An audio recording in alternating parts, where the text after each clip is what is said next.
17-2-1 അല്ലേ? 17-2-1 അടൂർ മാത്രം. കണ്ണൂരിലും ആലത്തൂരിലും മാത്രമാണ് ഇപ്പോൾ ലീഡ് ചെയ്യുന്നത് LDF.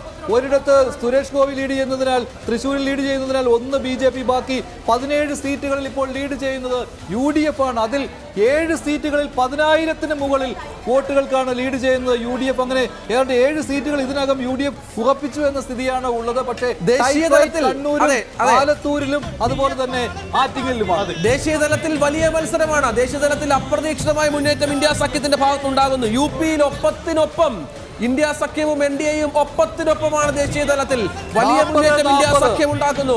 അതെ, അത് വലിയ ലീഡിലേക്ക് തമിഴ്നാട്ടിലായാലും കർണാടകയിലായാലും ബീഹാറിലായാലും മഹാരാഷ്ട്രയിലായാലും UP-യിലായാലും ഒക്കെ വലിയ മുന്നേറ്റം ഇന്ത്യ സഖ്യത്തിന്റെ ഭാഗത്തുണ്ടാകുന്നു. കേരളത്തിലും സമാനമായി തന്നെ UDF മുന്നേറുന്നു. ഭരണമാറ്റമോ